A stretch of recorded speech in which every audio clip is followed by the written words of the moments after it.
When I told my mom I wasn't going to fund my sister's $80,000 wedding, the look on her face was worse than any punishment I had ever imagined. Her eyes narrowed, and her lips pressed into a tight line before she finally spoke, her voice dripping with accusation.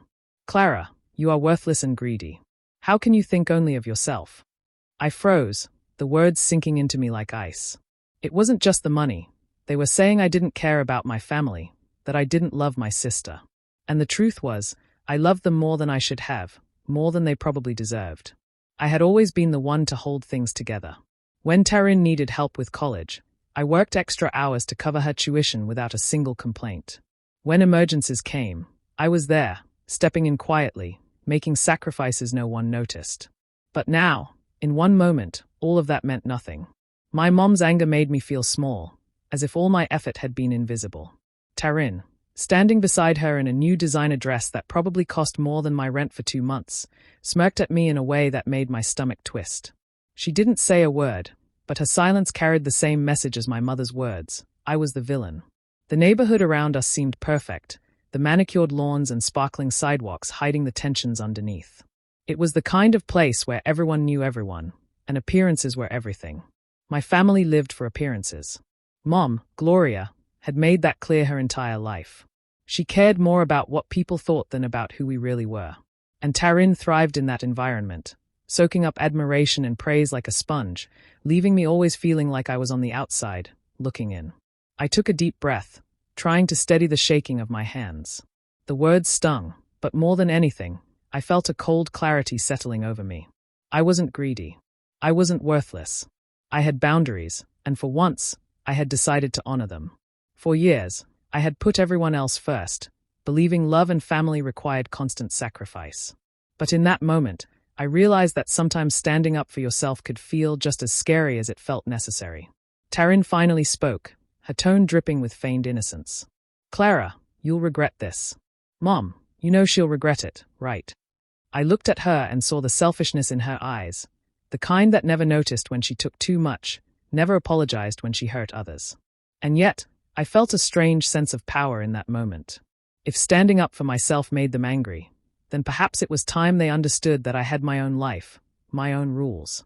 As I walked out of the living room, past the polished floors and the chandelier that reflected their shallow grandeur, I felt the first flicker of something I hadn't allowed myself to feel in years: liberation. The anger, the betrayal, the disappointment, they all hit me, but so did a new determination. This was just the beginning, I realized. What happened next would change everything, for all of us. Ever since Taryn had graduated college, I had been the one making sure she never missed a payment. I had worked extra hours, skipped vacations, and tightened my own budget just to cover her tuition. When her car broke down, I loaned her money for repairs. When she moved into her first apartment, I helped with the deposit. I even covered bills she couldn't afford, quietly stepping in so no one else would notice. It wasn't that I expected anything in return. I just believed family helped family. But somewhere along the line, it became clear that my efforts weren't appreciated. They were taken for granted. When Taryn announced her engagement over brunch, she was radiant, her excitement filling the room. She twirled her hand to show off the ring, her eyes sparkling, but quickly her tone shifted to business. She started talking about the wedding, the grand hall, the designer dress, the gourmet catering, and then she looked at me. "Of course, you'll help, right? You know, just like always," she said with a smile that didn't reach her eyes. I forced a polite laugh, trying to soften the blow before I spoke. "I'm sorry, Taryn. I can't help with the wedding," I said carefully. "I have my own responsibilities and bills. I can't fund something that expensive." The room fell silent. I saw her face flicker with shock, then irritation. Before I could explain further, Mom spoke, her voice sharp and cold. "Clara, how dare you? After everything you've done, this is how you repay your family? You're selfish. You're greedy," Gloria said, her words cutting through the air. Her eyes blazed with anger as she looked around at the relatives who had gathered for the brunch. I could feel the weight of their stares, the judgment in the room. Taryn's smile returned, smug and satisfied, as if my refusal had confirmed everything my mother had said. I tried to stay calm, but inside I felt a deep, sinking betrayal. All those years I had sacrificed for my sister, paying for her education, helping with her emergencies, covering her extravagant habits, meant nothing. Not a word of gratitude, not a flicker of acknowledgement. In their eyes, I was the villain for finally saying no. The betrayal was worse than the insult. It was knowing that my love and effort had been taken for granted, twisted into evidence of my supposed selfishness. I looked around at the extended family, sensing the silent gossip, the unspoken comparisons. I realized in that moment that nothing I had done mattered to them. My sacrifices were invisible, my care disregarded, and my boundaries ridiculed.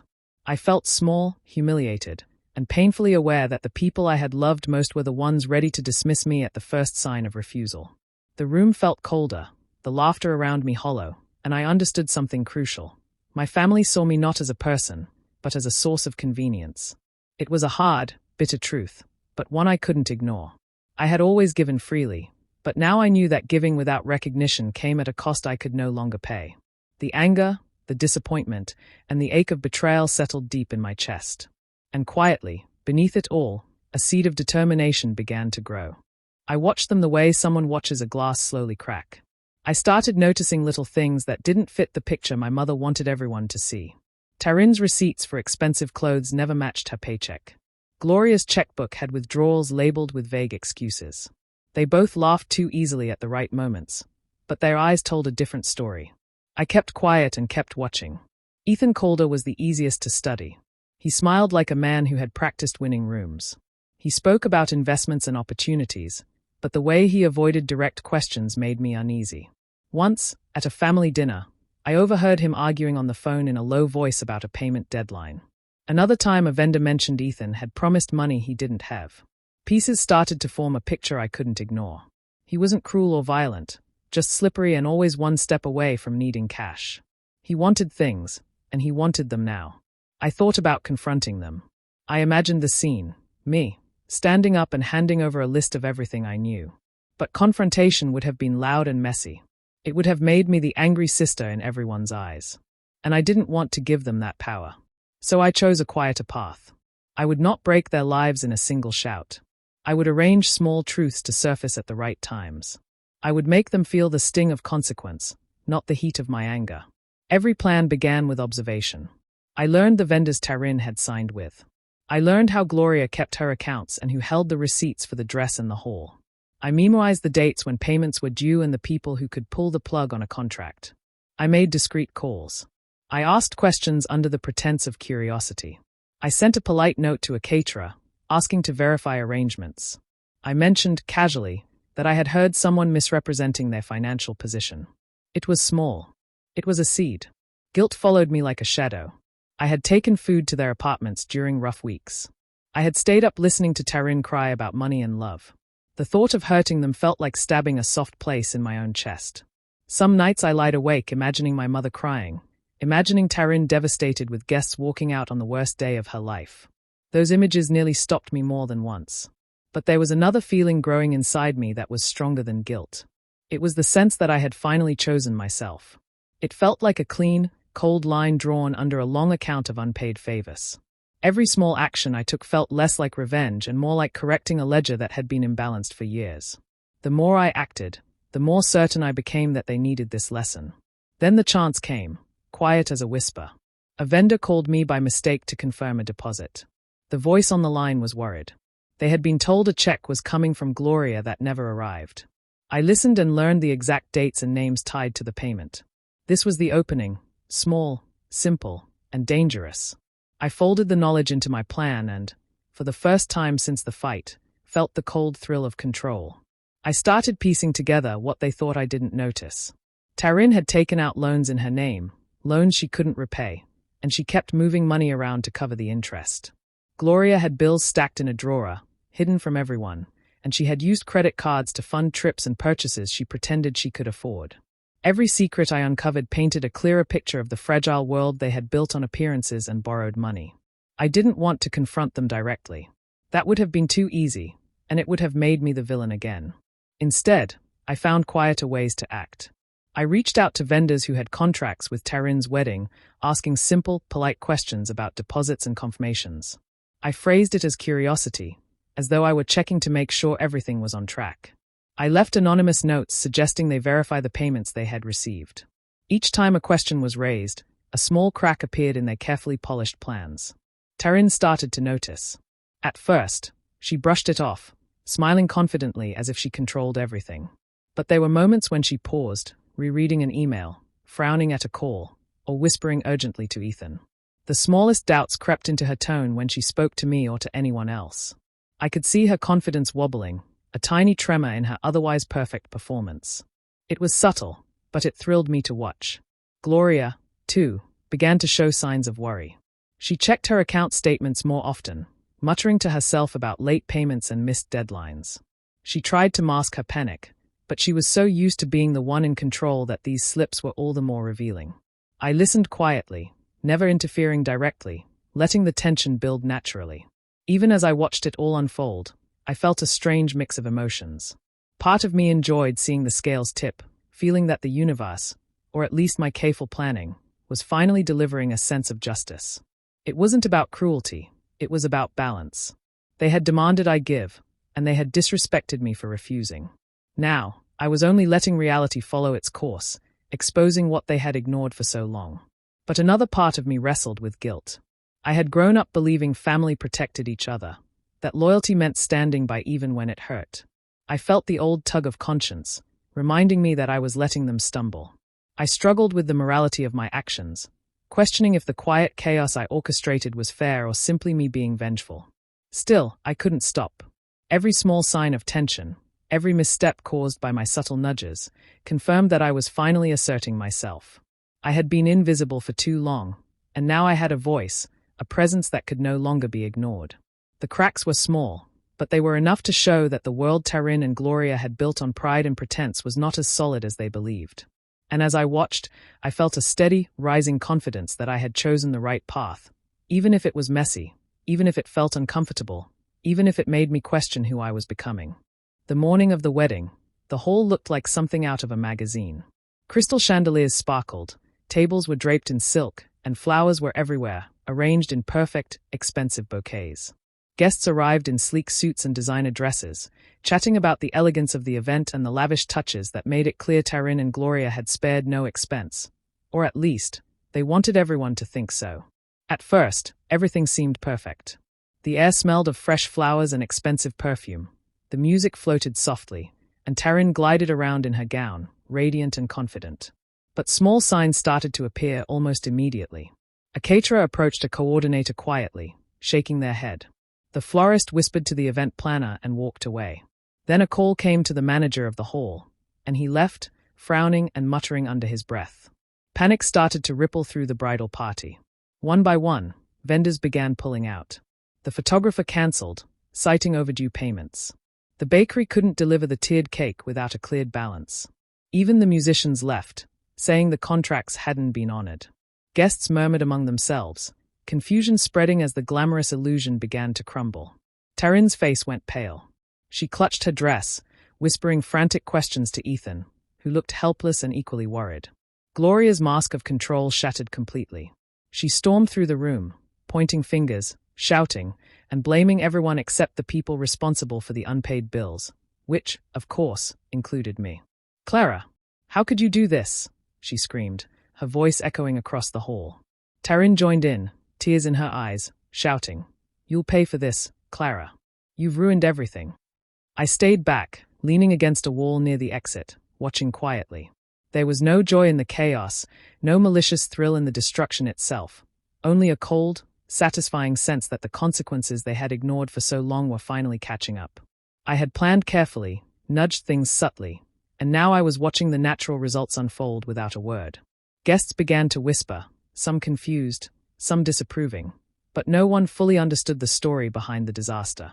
All they saw was the disarray, the panic, the tension that replaced the elegance of what should have been a perfect day. And in that moment, I felt the full weight of karmic justice settling in. The people who had humiliated me, who had taken my generosity for granted, were finally facing the reality of their choices. Taryn's face, once radiant, now twisted with fear and frustration. Gloria's shouts and desperate orders filled the room, but no one could fix the cracks that had appeared.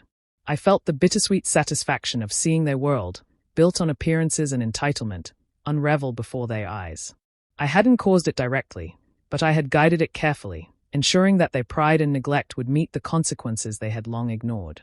As I stepped outside for a moment, letting the chaos echo behind me, I realized the truth. This was more than revenge.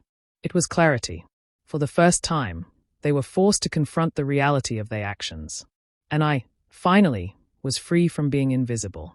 After the wedding disaster, I couldn't stay silent any longer. I called Taryn and Gloria into the living room, the air thick with tension. I looked at both of them and took a deep breath, steadying myself. "I know everything," I said calmly. Their eyes widened, and for a moment, I could see the shock wash over them. "Taryn, all the loans you've taken, the promises you couldn't keep, I've known. You think I didn't notice how you shifted money, how you relied on everyone else for your lifestyle. I saw it all." Taryn's mouth opened, then closed again. She tried to scoff, tried to brush it off, but I didn't let her. I moved on, keeping my voice steady. "And Ethan," I said, turning my gaze toward her fiancé, "I know about the money you've tried to take from Mom behind everyone's back. The payments you promised but never delivered, the deals you lied about. You've been using all of us to feed your own plans." Ethan's face went pale. He opened his mouth, but no words came out. Gloria's expression shifted from anger to disbelief. She looked between us, trying to understand, but I could see her mind struggling to process the reality she had ignored for so long. Her obsession with appearances, with keeping up a perfect image, had blinded her. She had spent years praising Taryn for charm and beauty, while failing to see the truth right in front of her. Taryn stepped back, her usual confidence faltering. "You don't know what you're talking about," she said, her voice tight. But there was no strength in it. I could see her panic behind the words, the way she avoided eye contact. I continued, refusing to be drawn into excuses or lies. "I've watched while you treated me like I owed you everything. I've covered for you, protected you, and sacrificed more than you can imagine. And for what? To be called greedy and worthless." Gloria's hands shook. She wanted to interrupt, to defend herself, but the evidence was in my words, in the calm certainty I carried. I wasn't accusing blindly. I was speaking facts she could no longer deny. I felt a surge of power in that moment, not from hurting them, but from finally standing firm, from claiming my own voice in a family that had silenced me for years. Taryn's face burned with humiliation. She still refused to admit her mistakes, still clung to denial, but her defiance had weakened. I didn't need her confession to validate myself. I only needed her to see that I would no longer be invisible, that I had finally taken control. I paused and let the silence hang in the room. My chest was tight, but I felt something I hadn't felt in years, self-respect. The room that had once been a place of judgment and ridicule now held a new truth. I had spoken my reality. I had exposed lies and pretenses. And in doing so, I had claimed my worth, no longer letting anyone define it for me. For the first time, the balance in the family had shifted, and I could feel it settling, finally, in my favor. After everything that happened, I realized I couldn't rely on anyone else to protect me or my future. I had spent so many years bending to Taryn's demands and Mom's expectations that I had neglected my own life. It was time to take control, to finally put myself first. I started by reviewing my finances, making plans, and setting goals I had ignored for too long. I wanted stability, security, and independence, things that no one could take from me. I began investing carefully, putting money into accounts and opportunities one understood, building a future I could depend on. Each step felt like reclaiming a piece of myself that had been lost over the years. I researched, planned, and executed without anyone interfering, and slowly I began to see the results. The sense of empowerment was intoxicating. I was no longer living for others, I was living for me. At the same time, I kept a careful eye on Taryn. Her mistakes and exposed weaknesses were no longer a source of frustration. They became a tool. I made sure she could no longer approach me for money without thinking twice. I subtly reminded her, through conversations and clear boundaries, that I would no longer be her safety net. She tried to protest at first, but the memory of the wedding disaster and the truths I had revealed made her hesitant. I didn't need to be cruel, I only needed to be firm. Gloria, too, learned to respect my limits, whether she liked it or not. Her attempts to manipulate me were met with calm refusal. I could feel her frustration, but I remained steady. I was no longer the daughter who would apologize for saying no.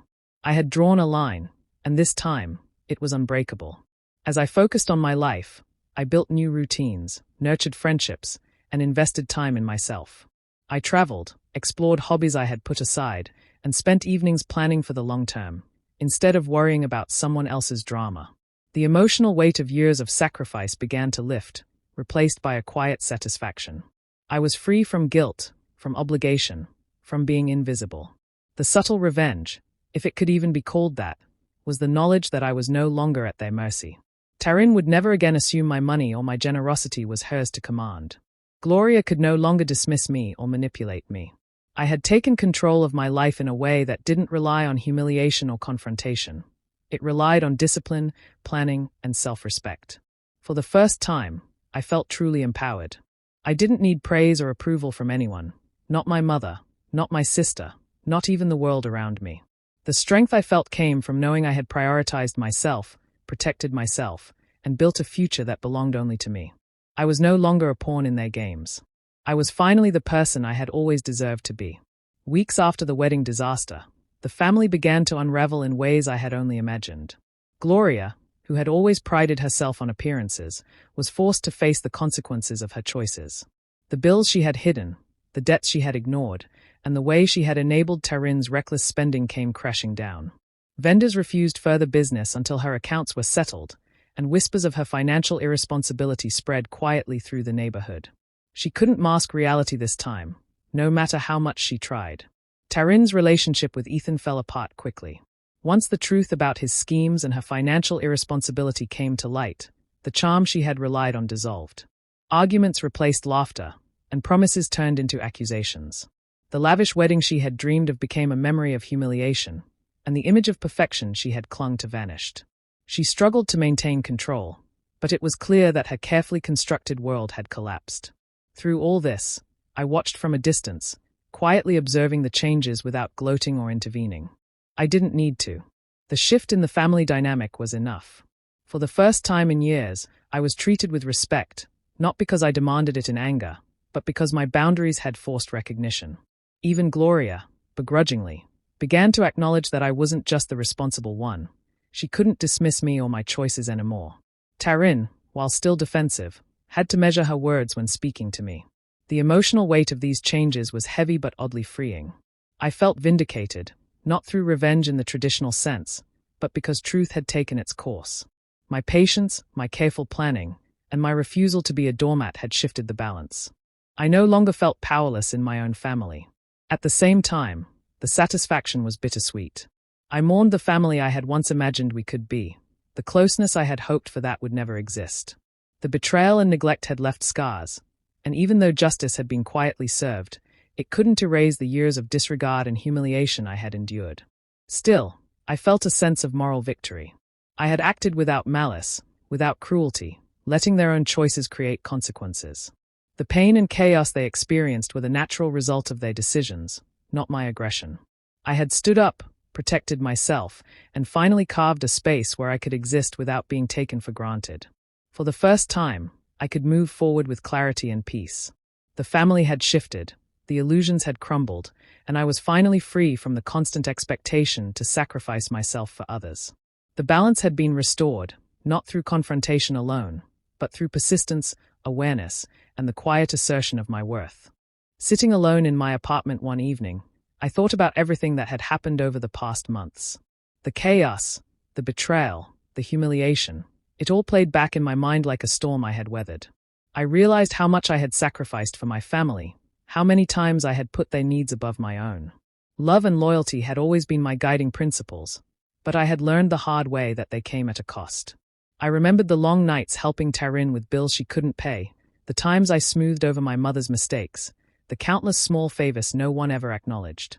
For years, I had believed that loyalty meant never saying no, that love required constant giving. But now, I saw that without boundaries, loyalty could be used against you, and love could be twisted into expectation. As I reflected, I realized something important. Revenge had never truly been my goal. The satisfaction I felt from seeing them face consequences was fleeting. What mattered was protecting myself, securing my life, and taking control of my future. The chaos of the wedding, the revelations about Ethan, the confrontations with Taryn and Gloria, they were part of the process, not the purpose. My real victory was learning to put myself first. I also began to notice the relationships I had allowed into my life. Old friends who had supported me, colleagues who respected me, and neighbors who treated me like an equal. They became the foundation I built on. I nurtured these friendships, spending time with people who encouraged my growth rather than weighed me down with judgment or expectation. The toxic energy from my family no longer dictated my happiness. I was free to choose who deserved my attention, my effort, and my care. Sometimes I thought about Taryn and Gloria and felt a quiet sorrow. I mourned the family I had hoped for, the closeness I had dreamed about. But those thoughts no longer carried anger or bitterness. They were reminders of lessons learned, not invitations to remain trapped in old patterns. I had grown, and I understood that growth required distance from those who could not respect me. The weight of the past remained, but it no longer crushed me. Instead, it fueled my determination to live fully and deliberately. I could feel the power of asserting my own needs, of standing firm in my choices, and of building a life that reflected who I truly was. I had discovered strength in clarity, freedom in self-respect, and peace in choosing myself. For the first time in years, I felt whole. The family I had once centered my life around could no longer control me, and I had learned that real love starts with loving yourself. That truth, more than any victory or revenge, gave me the confidence to move forward, unapologetically, and fully alive. Months after I had taken control of my life, I made a decision that felt both bold and quietly satisfying. I bought a house right next to Taryn and Gloria. It was not extravagant, but it was perfect for me, comfortable, well-maintained, and exactly what I had wanted. I signed the papers with a calm smile, knowing exactly what it would mean for them. They had spent so many years focused on appearances and control, and now I would be a constant, subtle reminder that I no longer belonged to their world. The first time I moved in, I noticed the looks from Taryn and Gloria. Taryn's smile faltered when she saw me unloading boxes into my new home. Gloria's eyes narrowed, scanning every detail, probably calculating how this affected her image and her control over the neighborhood. I didn't need to speak or explain. My presence alone said everything. I was thriving while their carefully constructed lives continued to wobble. Living next door, I quietly enjoyed the small, satisfying moments. I kept my yard neat and my home welcoming, nothing ostentatious, just a clear contrast to the chaos next door. I watched them scramble to maintain appearances, trying to keep up with neighbors and guests, while I felt at peace. There was no need for confrontation, no need for speeches or public humiliation. The satisfaction came from the balance I had quietly restored in my life. My life now moved at my own pace. I invited friends over, hosted dinners, and built a social circle that valued me for who I was, not what I could give them. Taryn and Gloria's drama continued, but it no longer touched me. The wedding disaster, the financial exposure, the humiliation, all of it had faded into lessons for me and consequences for them. I had learned that life didn't require loud revenge to be just. The quiet steps I had taken were enough to secure my place, my dignity, and my happiness. Sometimes I caught Taryn watching me from her window, or Gloria making hurried calls to correct some issue I had no interest in. I smiled to myself, not out of cruelty, but because I finally felt the balance of justice. They had demanded my sacrifices and scorned my boundaries for years, and now I lived free, respected, and fully in control of my life. I realized in that moment that true revenge isn't about shouting or punishing. It's about taking your power back and building a life that shows your worth. Taryn and Gloria had their lessons, and I had mine. My boundaries, my choices, and my independence were the ultimate statement. Standing on my porch one evening, watching the sun set over my neighborhood, I felt a sense of peace I had never known. I had survived betrayal, set limits, and claimed my life. The subtle, quiet steps I had taken had brought me ultimate satisfaction. I was finally free, and in that freedom, I had found my victory. Life itself had delivered justice, and I was ready to live it fully.